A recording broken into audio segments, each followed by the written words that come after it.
Hello students, this is your chapter number 26, lecture number 26, unit 4th of material science. हम polymers के बारे में पढ़ रहे थे। तो पहले हमने पॉलीमर्स की टाइप्स के बारे में पढ़ा था, प्लास्टिक पॉलीमर, इलास्टोमर्स, उसके बाद थर्मोप्लास्ट, थर्मोसेट्स, उन सब के बारे में पढ़ा था। उसके बाद हमने पॉलीमराइजेशन के बारे में पढ़ा, पॉलीमराइजेशन सिंथेसिस के बारे में पढ़ा। दो तरह की सिंथेसिस के बारे में हमने पढ़ा, एक एडिटिव सिंथेसिस, दूसरी। तो दोनों सिंथेसिस के बारे में हमने पढ़ लिया। अब हम पॉलीमर्स के बारे में और डिटेल में पढ़ेंगे। Okay, most of polymers properties are intrinsic, that is characteristic of the specific polymer for an substances called additives are internally introduced to enhance or modify these properties. These includes fillers, plasticizers, stabilizers,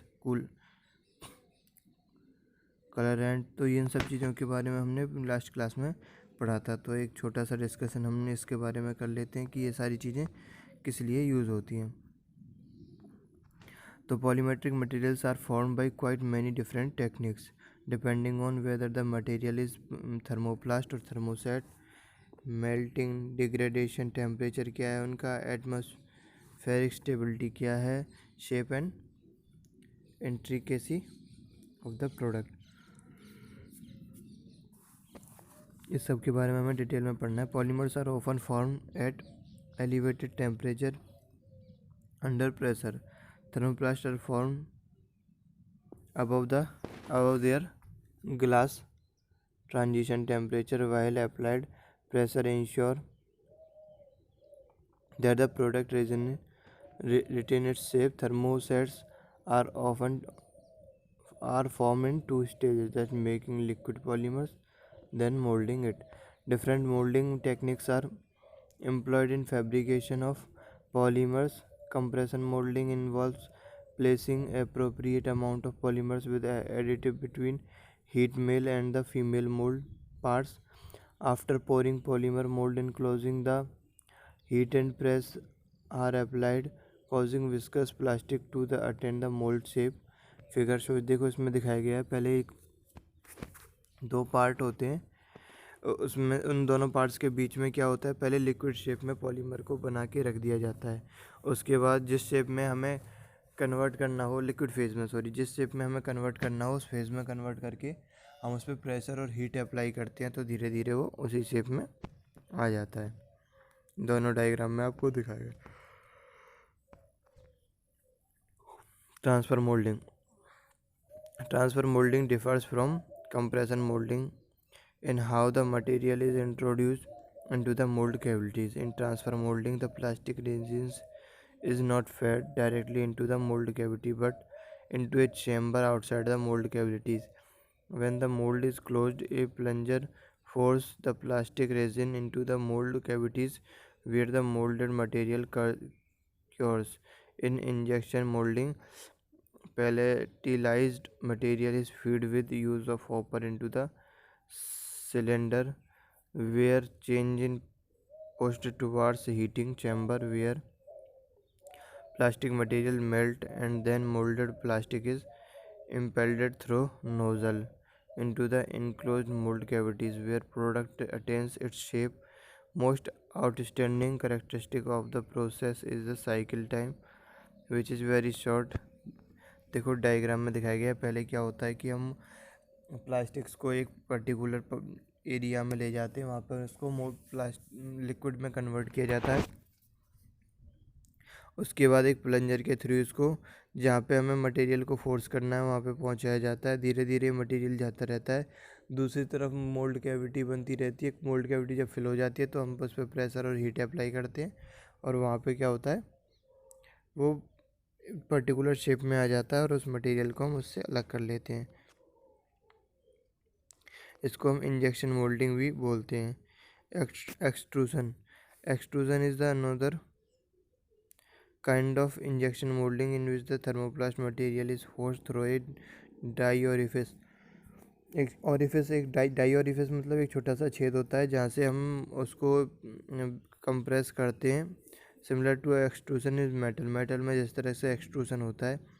this technique specially adapted to produce continuous length with constant cross sectional. The schematic diagram of the simple extrusion machine is shown in figure.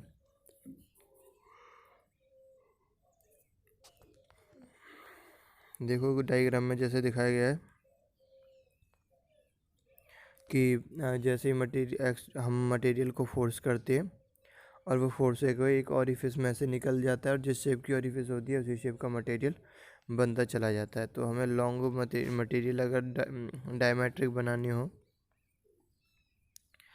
तो उस तरह के लिए हम इस तरह का material use करते हैं। तो blow moulding of plastic is similar to the boiling of glass bottles. Polymetric materials में be cast similar to material and ceramics.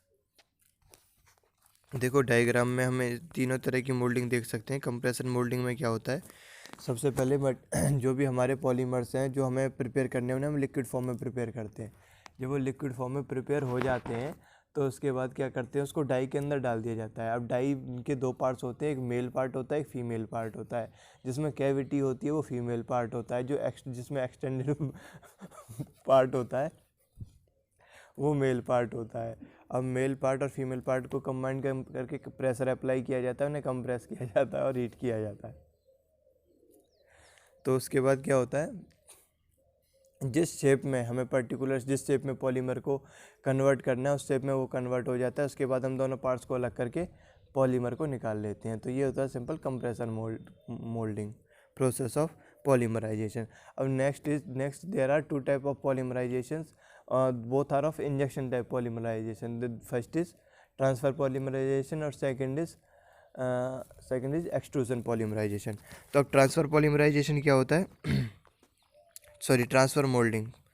तो ट्रांसफर मोल्डिंग पॉलीमराइजेशन होता है कि उसमें क्या होता है कि हम मटेरियल को लिक्विड फॉर्म में कन्वर्ट कहीं और पे करते हैं और उसे प्लंजर के थ्रू फोर्स अप्लाई किया जाता है, जिससे कि वो एक स्मॉल पास से होके गुजरता है। उस पास से होके जहाँ पे हमें मटेरियल को कैविटी के अंदर पहुँचाना है वहाँ हम उसे प्रेशराइज करके पहुँचाते हैं। तो इंजेक्ट करते हैं कैविटी के अंदर मटेरियल को, तो इसलिए इस तरह की जो मोल्डिंग होती है उसे इंजेक्शन मोल्डिंग भी बोला जाता है। तो इंजेक्शन मोल्डिंग के थ्रू हम मटेरियल को कंप्रेस करते हैं, एक स्मॉल पास के थ्रू पास करवा के उसके अंदर भेजते हैं कैविटी के अंदर। फिर हम उसके ऊपर हीट और प्रेशर के थ्रू, जैसे कि हमने कंप्रेशन मोल्डिंग में किया था, लेकिन प्रेशर इतना हाई नहीं होता, नॉर्मल प्रेशर पे हम उसे उसकी पर्टिकुलर जिस शेप में उसे हम कन्वर्ट करना है उस शेप में कन्वर्ट कर देते हैं। अब now next is again that is extrusion. तो एक्सट्रूजन में क्या होता है देखो हम इसमें स्क्रूज़ यूज़ करते हैं, जिससे कि हमारा जो मटेरियल है जिसे हमें इंजेक्ट करना है अंदर या ऑरिफिस से पास करवाना है, उसमें क्या करते हैं उसको ड्राइव करके जहाँ पे वो मोल्टन स्टेट में है उससे आगे की तरफ ले जाता है कैविटी की तरफ या ऑरिफिस डाई की तरफ। जब हम ऑरिफिस डाई के पास पहुँच जाते हैं तो उसे हम प्रेशराइज करते हैं और वहाँ से एक स्मॉल पास के थ्रू पास करवाते हैं। स्मॉल पास के अंदर से उसे पास होना होता है। जब वो स्मॉल पास के अंदर से पास होता है तो क्या होता है कि उसी पर्टिकुलर शेप में जिस शेप की डाई होती है, चाहे वो रेक्टेंगुलर है, चाहे वो स्क्वायर है, चाहे सर्कुलर है, चाहे ओवल शेप में है, जिस भी शेप में वो डाई होती है उसी शेप में हमारी क्या होता है कन्वर्ट हो जाता है पॉलीमर मटेरियल, और पॉलीमर मटेरियल उसी शेप में निकल के बाहर आ जाता है। तो इस तरह का जो प्रोसेस होता है उसे हम बोलते हैं एक्सट्रूजन मोल्डिंग। तो मोल्डिंग बेसिकली तीन तरह की होती हैं जो हमने अभी पढ़ी हैं, जिनके थ्रू हम पॉलीमराइजेशन करते हैं material. First was compression moulding, second was transfer moulding, जिसमें मटेरियल को हीट अप एक जगह किया जाता है, लिक्विड फॉर्म में कन्वर्ट एक जगह किया जाता है, और दूसरी जगह क्या किया जाता है, दूसरी जगह उसे पहुंचाया जाता है और इंजेक्ट किया जाता है मटेरियल के अंदर। और तीसरी टाइप की थी हमारी क्या, थर्ड वाज एक्सट्रूजन। एक्सट्रूजन में क्या होता है, एक डाई ऑरिफिस होता है जिसमें से उसे पास आउट करवाया जाता है, जिससे कि मटेरियल को एक पर्टिकुलर डिजायर्ड शेप और साइज में कन्वर्ट किया जा सके। ऑल आर इम्पोर्टेंट और are used widely in all the material.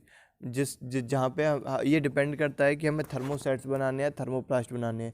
जब हमें थर्मोसेट्स बनाने होते हैं तो हमें हीट और प्रेशर दोनों की ज़रूरत होती है। तो उस टाइम पे हम क्या